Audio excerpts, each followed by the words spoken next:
Hello and welcome to another episode of the NHL Weekly. I'm Kyle Winkler, and today's team preview is of the Tampa Bay Lightning.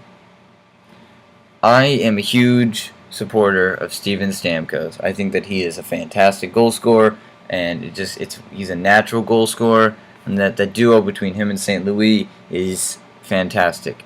Having said that, I am just not impressed at all by the moves that they did. Steve Yzerman, I think that he is building a minor league team first. He's building a young camp where players can go and learn and get better. When they finally reach the NHL, they're more NHL ready than other rookies. That's great, but I don't think that you should focus on getting your team to be a playoff team before you build that. A lot of people disagree. It's very iffy on who thinks you should do what and how to build a franchise, but I think that you get to the playoffs. That's your main goal, is get to the playoffs, and then you start building your prospect pool. You start building that once you are steady. You start scouting and trying to get your 25th overall pick and try to make sure that he's a good one and he's going to be solid. You make those second round or third round picks count. You do that, you're going to be a great team for a long time. And Steve Yzerman is taking the opposite route to that, and they both at the end of the day work, but I think that your fans are going to be much happier if you start out a playoff team. But I don't understand the Corey Conacher trade, still to this day. Why would you trade a guy who was almost leading, at the time, rookies in points for Ben Bishop when you already have Lindback? Yes, Bishop is slightly better than Lindback, but neither of them are good goalies by any means. They're just young guys who would be backups on other teams.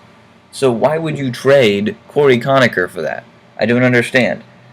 Also, why would you buy out LeCavalier? I get that you want to get under the cap. That makes 100% sense. But then you go and sign Valtteri Filppula.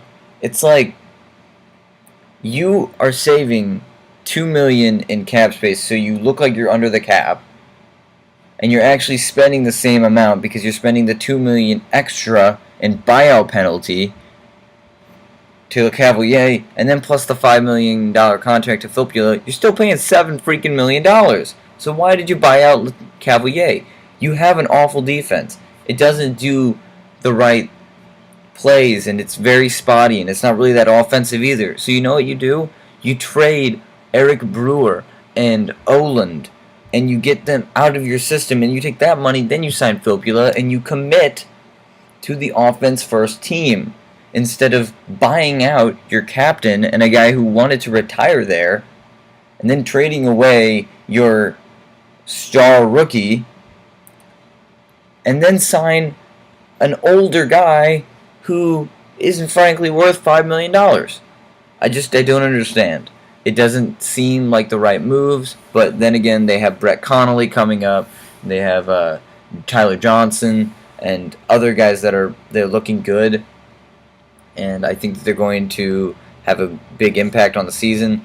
But overall, I'm not happy with what Tampa Bay is doing. I think that Bishop will eventually be their number one guy, and he's going to be one of the average goalies in the NHL, but I don't think you trade Corey Conacher for him. I think you could have traded 2 second-round picks and got him. Absolutely. No doubt in my mind.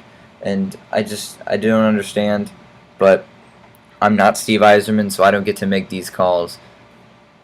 Looking into the season, I think it's going to be another disappointing season for the Tampa Bay Lightning, as they're going to be one of the bottom teams in the league, and Stamkos and St. Louis will be up there in the point leaders, if not winning trophies, and you'll see that's pretty much all you're going to see out of Tampa this season, because Drouin isn't actually going to be on the team. He's going to be in the minors.